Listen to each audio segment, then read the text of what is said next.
그러면 우리 이제 수업에 대해서 한번 살펴보도록 하겠습니다.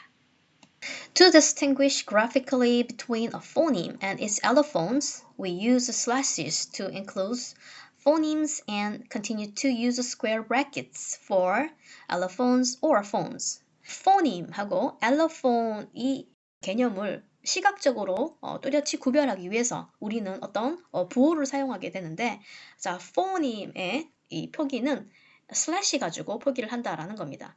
그래서 슬래시 안에다가 phonemes를 집어넣으면 되겠죠. 자, 예를 들면 phoneme의 표시는 이렇게 한다는 겁니다. 이렇게요.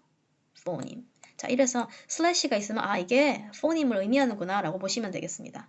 자, 반면에 square bracket 가지고는 여러분들이 allophone이나 phone을 나타낸다라는 겁니다. 즉, aspirated P 같은 경우에는 이렇게 쓰고요. unaspirated P 같은 경우에서는 이렇게 써서 square brackets로 요거를 표기를 한다라는 겁니다. 자, 이번에는 233페이지 중반부에 나오는 complementary distribution, 상보적 분포에 대해서 살펴보도록 하겠습니다. 자, minimal pairs illustrate that some speech sounds in a language are contrastive and can be used to make different words such as big and d. These contrastive sounds constitute the phonemes of that language. 이렇게 의미의 차이를 나타내는 이러한 것은 언어의 음소를 나타낸다고 하네요. 즉, big, dig처럼 b 사운드하고 the 사운드는 지금 의미의 차이를 나타내지 않습니까? 이게 바로 phoneme이 된다는 겁니다. The sound t 하고 r 같은 경우에는 그죠? were cited as examples that do not contrast in language. 자, 우리가 앞에서 배웠던 그죠? 음소 t 사운드의 이음이죠, 그죠? aspirated t 그다음 flap R, 그죠? 이 소리는 영어에 있어서 차이를 만들어내지 않는 예로서 인용이 되어지죠. So, writer 라고 발음을 하시나, 그 다음에 writer로 발음을 하시나, 그 두 개는 not a minimal pair, 최소 대립상이 아닙니다. 왜냐하면 의미의 차이를 만들어내지 않기 때문입니다. 자, but rather alternate ways in which writer may be pronounced. 자, 하지만 이 두 개는 그냥 그죠? writer을 발음할 수 있는 하나의 대체적인 방법으로서 여겨진다라고 하네요. 자, order and nasal vowels in English are also non-contrastive sounds. 자, 영어에 있어서 구음과 비음 모음 또한 이렇게 대조를 이루지 않는 소리라고 합니다. 즉, 여러분들이 아까 전에 bone 같은 경우에요. bone 이렇게 비음을 넣어서 발음을 하시나 구음으로 그냥 bone이라고 발음하시나 의미의 차이를 나타내지 않는다라는 거죠. Because their distribution is rule governed. 자, 어쨌든 이렇게 구음 모음으로 발음을 하시나 비음 모음으로 발음하시는 간에 이건 다 룰의 지배를 받아서 발음을 하시는 게 된다라는 겁니다. The order and nasal allophones of each vowel phoneme never occur in the same phonological context as table 6.3 illustrates. 자, 여러분들이 표 6.3에서 자, 이런 각각의 모음 음소의 구음과 비음의 이런 발음은 같은 의문론적 환경에서는 발생하지 않는다라고 하는데요. 이건 당연히 이해되는 상황인 것 같습니다. 예를 들면 아까 말씀드린 bone 같은 경우에서도 그죠? 이 nasalized vowel인 o 사운드가 그래서 bone 이런 사운드가 뒤에 나오는 nasalized consonant의 영향을 받아서 이 o 사운드가 nasalized 되지 않습니까? 자, 그렇기 때문에 그죠? 이런 oral 사운드는 기본적으로는 rule governed 되는 것이고, 자, 이게 바로 우리가 앞에서 배운 그 vowel의 nasalized의 하나의 phonological 룰이 되었죠, 그죠? 자, 보다 좀 자세하게 설명을 드리면 where oral vowels occur, nasal vowels do not occur, and vice versa. 자, 구음 모음이 발생하는 곳에는 비음 모음은 발생할 수 없고 그 반대의 경우도 마찬가지다라고 하고 있습니다. 우리가 앞에서 확인했듯이 구음 모음은 보통 이제 그 구음 자음하고 쓰였을 경우에 발생을 하게 되고요. 비음 모음은 비음 자음의 앞에 위치하게 될 경우 발생한다라는 그 룰을 여러분들 기억하실 겁니다. 이런 식으로 rule governed 그런 규칙의 지배를 받는 상황에 의해서 이런 pronunciation이 발생을 하게 되는 게 아니겠습니까? 자, in this sense 이러한 의미에서 phones are said to complement each other or to be in complementary distribution. 이렇게 음들은 상호 보완적이라고 할 수 있고요. 그리고 상보적 분포에서 발생한다라고 말할 수 있습니다. Table 6.2 also shows that aspirated and unaspirated voiceless stop consonants are in complementary distribution, never occurring in identical environments. 라고 했습니다. 자, 표 6.2를 보시면 또한 우리 aspirated, 그 기식화 혹은 비기식화 무성 파열 자음이 상보적 분포에서 발생한다라는 사실을 알 수 있다라고 하는데요. 예를 보시면 자, 이 P, 음소 P 같은 경우에서는 음소 P가 자 이렇게 in one syllable 하나의 음절의 initial sound로 쓰이게 되면 우리가 aspirated P로 쓰여진다는 걸 우리는 알고 있습니다. 자, 하지만 이 spill 동일한 철자를 사용하는 spill 같은 경우에도 여기 같이 voiceless 사운드긴 하지만 fricative 사운드죠. S, 그죠?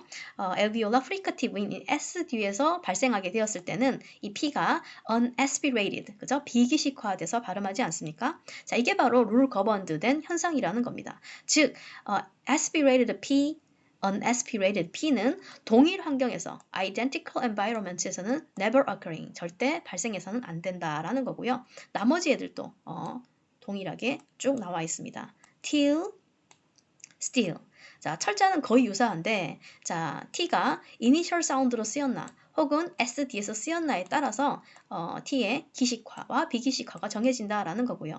kill도 마찬가지입니다. 자, kill이라고 해서 그 사운드가, 그죠? voiceless, vela, consonant 이 사운드가 initial 사운드로 쓰이게 되면 aspirated 사운드로 여러분들이 발음을 하셔야 되고, 만약에 S라는 voiceless 사운드 뒤에서 발생하게 되면 이것은 unaspirated 사운드로 발음을 하시는 게 맞다라는 겁니다. 이렇게 하나하나 보시게 되면 또 여러분들이 더 비기식성에 대해서 이해하실 수 있습니다.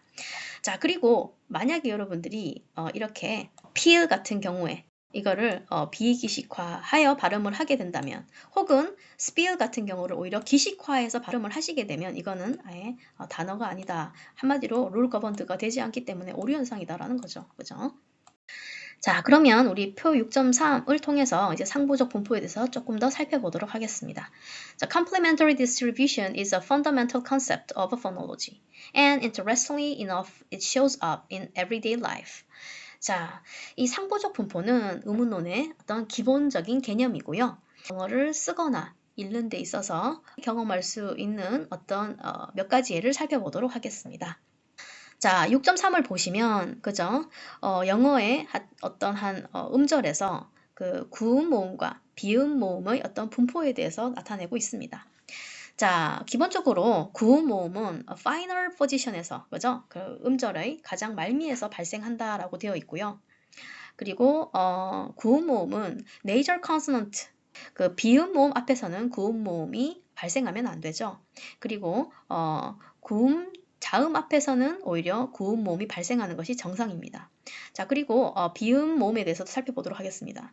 비음 모음은 final position에서는 발생해서는 안 되고 비음 자음 앞에서는 발생하는 게 맞습니다. 그죠? 이게 룰 거번드 된 거고요.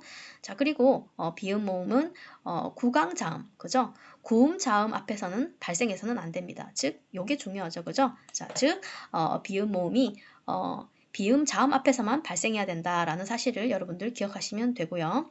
자, 구강 모음은 파이널 포지션에서도 발생하고, 그리고 기본적으로는 당연히 구강 자음 앞에서도 발생하게 되는 게 우리가 알고 있는 포놀로지컬 룰이 되겠습니다. 자, 그러면 첫 번째 요 234페이지에 나오는 요 단락부터 읽어보도록 하겠습니다. 자, the first example focuses on the printed letters such as those that appear on the pages of this book. 자, each printed letter of English has two main variants. 자, 영어의 이런 각각의 활자화된 글자들은 주요한 두 개의 variant, 차이 양상을 가지게 된다. 하나는 lowercase, 하나는 uppercase. 자, printed letter 같은 경우에는 여러분들이 아시다시피 소문자와 대문자가 영어에는 있습니다. 그죠? A letter is printed in uppercase if it is the first letter of a sentence. Otherwise, it is printed in lowercase. 자, 만약에 그 문장의 첫 번째 글자로 쓰여지는 경우에는 그죠? 글자는 반드시 uppercase, 대문자로 프린트 되어야 된다라는 겁니다. 자, 그리고 또 다른 케이스라면 아니면 그냥 소문자로 쓰여져야 된다라는 거죠. It helps to explain why written sentences such as the following appear so strange. 이런 written sentence가 이렇게 작성된 문장들이 왜 이상하게 보이는지 설명해 주는데 도움이 될 거다라고 합니다. 자, phonology is the study of the sound patterns of human languages. 자, 보시면 대문자와 소문자, written sentenses가 그죠? 굉장히 이상하고 awkward하죠, 그죠? 그 이유가 하나도 룰 governed 되지 않았습니다. 그러니까 룰을 따르지 않았다는 거죠. 즉 문장의 첫 번째 first letter일 경우에는 여러분들이 항상 uppercase로 써주셔야 되는데 그래서 phonology 같은 경우에도 이렇게 P만 대문자로 써주셔야 되는데 이 뒤죽박죽으로 되어 있습니다. 그리고 두 번째 문장에서 phonology is the study of 뭐 이렇게 돼 있는데 뒤에 다 이렇게 막 뒤죽박죽으로 되어 있어요. 그래서 전혀 rule governed 되지 않았기 때문에 여러분들 보시기에 굉장히 strange하게 보인다는 겁니다. 네, 앞에서 보셨던 규칙을 위반한 굉장히 이상하게 보이는 문장들을 보셨는데요. 이런 문장들은 violate the rule in funny ways. 재밌는 방식으로 우리의 그런 문장 쓰기 규칙을 위반한다라고 하고 있습니다. To the extent that the rule is correct, the lowercase and uppercase variants of an English letter are in complementary distribution. 자, 그 규칙이 올바른 그 범위 내에서 영어 글자의 그 대소문자 이런 변이형들은 상보적 분포에 있습니다. 즉, 대문자가 쓰여야 될 문장 환경에서는 대문자가 쓰여야지 된다. 라는 것입니다. 즉 소문자가 쓰이면 오히려 incorrect 하다는 것이고요. 소문자가 쓰여야 될 환경에서는 소문자가 쓰여야지 대문자가 쓰여서는 안 된다라는 것입니다.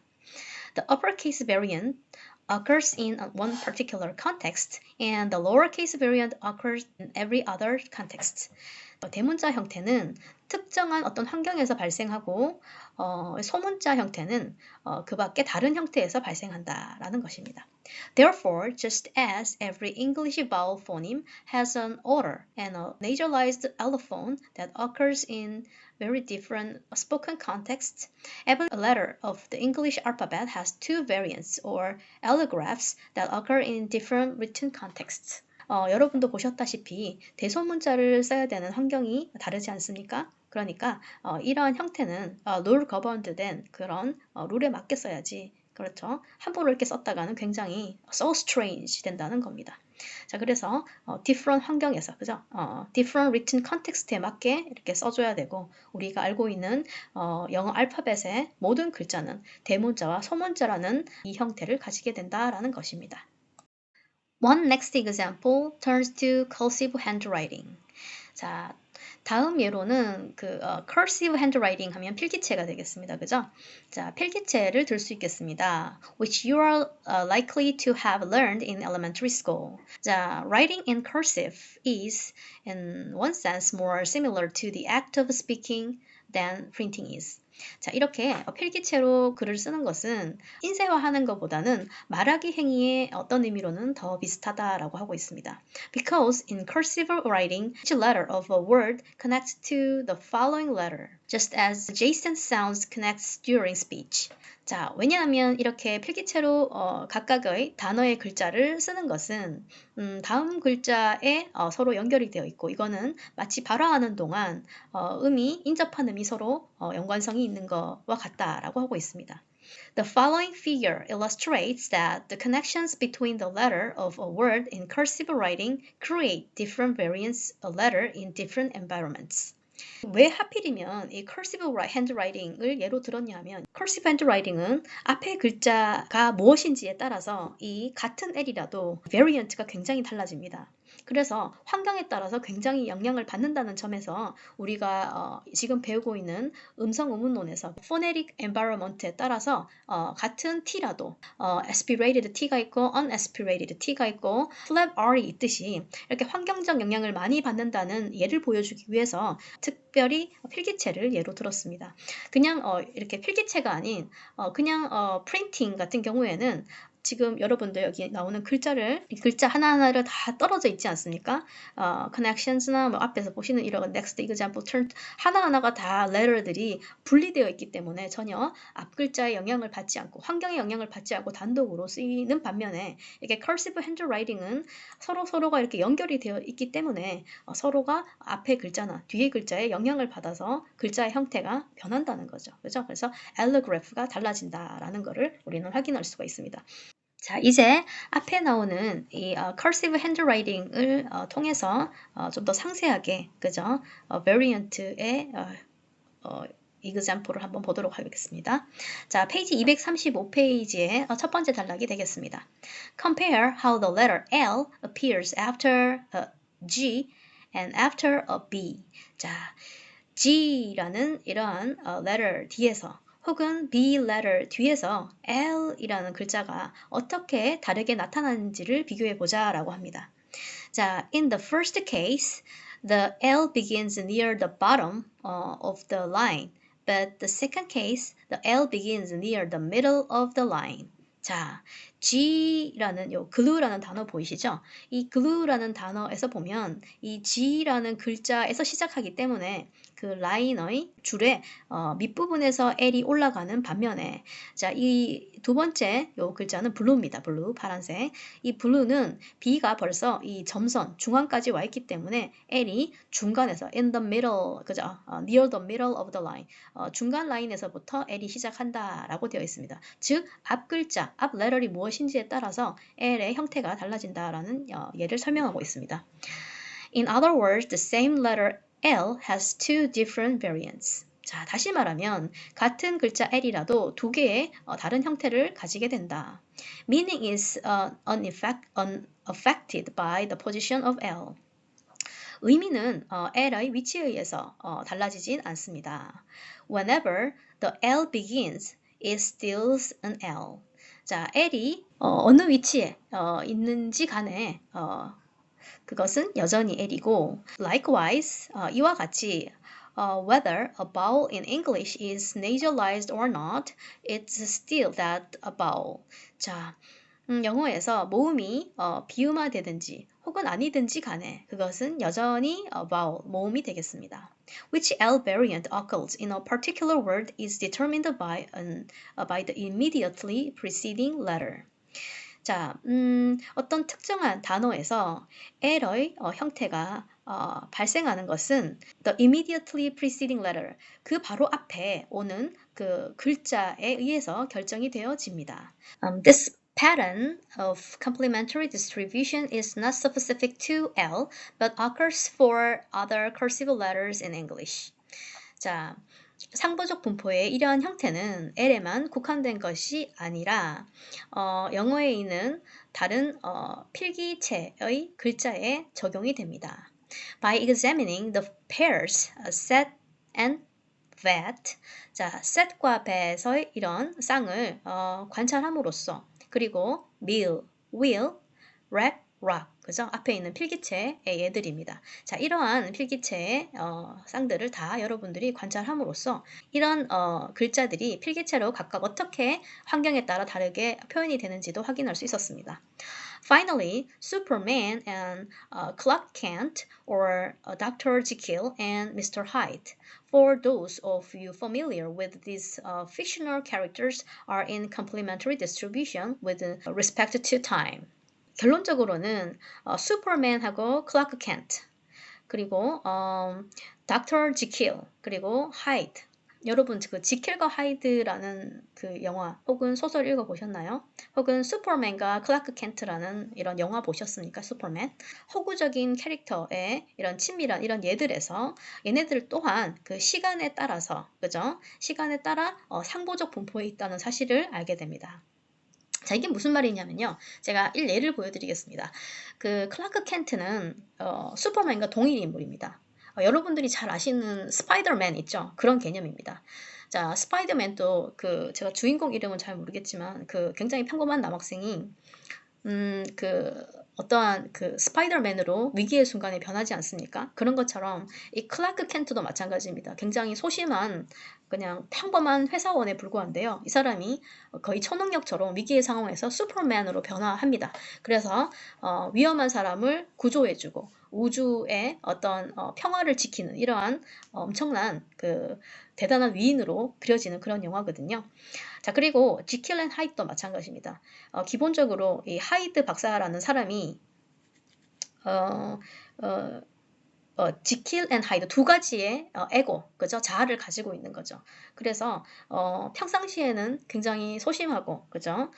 잘 표현을 못하는 사람이지만 이 사람이 본인이 뭐 슬플 때나 그리고 감정적으로 억누르지 못하는 그런 상황이 되면 지킬로 변해서 자기 맘대로 행동하고 좀 극단적인 행동도 막 해버리는 그러한 인물로 변화되는 그런 것을 말합니다. 그래서 두 명은 두 개의 자아는 어떠한 한 상황에 동시에 나타날 수가 없습니다. 슈퍼맨이 나타나면 클라크 켄트란 사람은 존재할 수가 없는 것이고요. 클라크 켄트가 존재한다면 슈퍼맨은 등장할 수가 없는 그러한 거죠. 두 개의 자아가 있다 할지라도 한 상황에는 하나만 쓰여야 된다. 이게 바로 상보적 분포의 개념이다라는 것을 예를 통해서 설명하고 있습니다. At a given moment in time, 자, 시간에 있어서 주어진 순간에서는 the individual is either one or another of his alter ego 이런 거죠. 그래서 어떤 개인이 둘 중에 하나, 그의 자아를 바꾸어가면서 하나만 등장하는 이러한 모습으로 상보적 분포를 설명하고 있습니다. 자, 이렇게 해서 여러분들 전반적인 내용을 살펴봤고요. 아무쪼록 여러분들에게 도움이 되셨기를 바랍니다. 자, 수업 함께 참여해 주셔서 대단히 감사합니다. 수고 많으셨습니다.